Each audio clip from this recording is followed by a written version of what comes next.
Salut à tous les AMG, salut le répondeur de là-bas. Juste mon premier message là, sur le répondeur, je vous écoute depuis des années, fidèle auditeur et fier d'être toujours là et fier d'être abonné après le départ du programme de l'équipe de là-bas de France Inter. Juste pour dire que hier soir, j'ai été assisté à l'avant-première, donc à la projection en avant-première du film de François Ruffin, Merci Patron, ici à Madrid, en Espagne. Donc ça a été organisé par l'Institut français au consulat de Madrid. Alors c'était un régal, on a eu droit à un petit débat à la fin avec un prof d'économie de l'université qui est aussi secrétaire d'économie de Podemos et voilà, quelques invités bien sympathiques. Le film, alors c'est vraiment une véritable merveille qui mélange un petit peu toutes les émotions. On a envie de rire, de pleurer, on a envie de se révolter en même temps. Donc voilà, c'est un régal et merci à tous et le combat continue. Et comme on dit ici, hasta la victoria siempre. Bonjour. Voilà, je voudrais remercier le jeune auditeur qui a laissé un message, qui disait qu'il avait 26 ans et qu'il y avait peu de temps qu'il avait découvert là-bas si j'y suis et qu'il était depuis peu de temps donc abonné au Monde Diplo. Il était très enthousiaste et il disait qu'il y avait un problème de vocabulaire pour sa génération et qui disait que parfois les gens d'AMG, les gens très à gauche, là, on n'était pas très compris. Je voudrais le remercier et je voudrais aller même plus loin. Je crois que c'est pas seulement avec les gens de sa génération, mais c'est avec plus de la moitié de la population qui a un problème de vocabulaire. Voilà, moi j'ai un parcours à peu près similaire à ce jeune homme. Je viens d'un milieu social qui est apolitique, qui est le seul accès au monde, c'est le JT de TF1 ou de France 2. Donc vous imaginez le massacre. Et ces gens-là, si on leur parle avec des arguments, avec des revendications concrètes, ils vous écoutent. Mais si on parle avec des mots idéologiques lourds, mais ils vous écoutent plus. C'est foutu. Il faut faire attention avec ces mots-là, avec le lutte des classes et tout ça. Les gens, ils ne vous écoutent plus. Voilà. J'espère que j'ai pas été trop long. Franck Danière.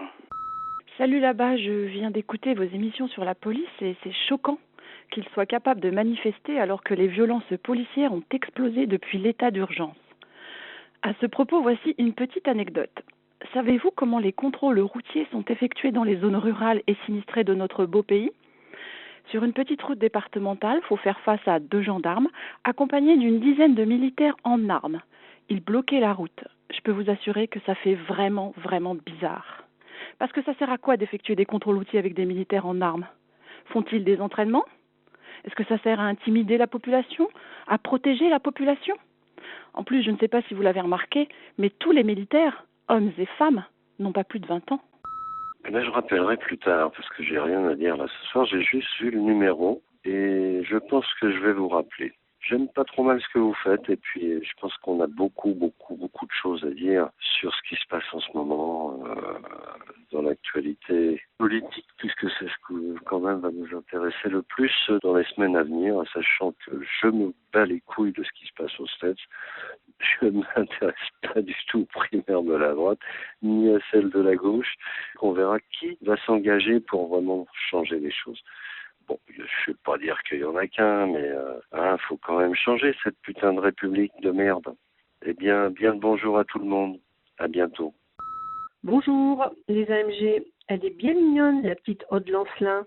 Mais cela fait près de 20 ans que tous les salariés publics ou privés se font massacrer sous le regard paisible des journalistes bien intégrés. Et je ne vous parle pas de l'économie de guerre dont on nous abreuve à défaut de partager les richesses créées par tous et de la volonté de faire d'une guerre géopolitique une guerre de religion. Ils sont en train de nous refaire le coup de la guerre de 14. C'est toujours les mêmes qui laisseront des plumes. Bon courage. Merci pour tous ces messages, chers AMG. Merci et bravo. Oui, alors, vous n'êtes pas la seule, chère AMG, au sujet de Aude Lancelin et de son livre Le Monde libre, à dire oui, quand même, une journaliste célèbre, c'est beaucoup plus facile pour elle de se défendre qu'une petite ouvrière de Lorraine. Ça c'est bien évident. L'intérêt qu'il y a là, c'est son bouquin. Et son bouquin est absolument formidable parce que c'est le récit d'un monde dans lequel finalement on pénètre peu ou pas, c'est-à-dire celui des médias. Ça peut sembler extraordinaire, mais les journalistes ne parlent pas des journalistes. les médias ne parlent pas des médias. C'est très très rare. Il y a une critique des médias, mais c'est extérieur aux médias. Là, c'est une critique de l'intérieur de la part de quelqu'un qui connaît très bien le ferraille et qui n'y va pas de main morte et qui y va avec beaucoup de précision, beaucoup de style. Elle écrit très très bien. Moi, je trouve que c'est un bouquin très très très intéressant et que je vous conseille, tout comme pendant des années, on a cessé et on continue de vous conseiller le bouquin de Guy Hockenheim, du Colmao au Rotary, qui est un peu la même chose dans la version fin des années 70. Là, c'était Libé, c'était Libération, et Guy Hockenheim avait été un collaborateur pendant longtemps de Libération, mais là, tout d'un coup, il craquait, il balançait, et il disait tout ce qu'il avait sur le cœur et dans la tête sur Libé. Ça a été un document absolument formidable. Ici, avec le bouquin d'Aude Lancelin, on a la description, évidemment, d'un journal qui est en train de s'effondrer, l'obsolète, mais aussi le monde libre. C'est Le Monde, c'est le journal Le Monde, avec ce triumvirat qui évidemment, l'influence très largement. On connaît le principe, qui paye l'orchestre choisit la musique. Et puis, c'est aussi, encore au-delà de ça, la description d'un monde politique actuel, d'un gouvernement, pour tout dire, actuel, qui est en état de décomposition avancée. Et c'est un formidable témoignage et une critique de notre époque qui est tout à fait... et c'est stimulant, puis parfois c'est même très rigolo. Je vous recommande les pages concernant le pompeux cornichon BHL. C'est tout à fait délectable avec Botul.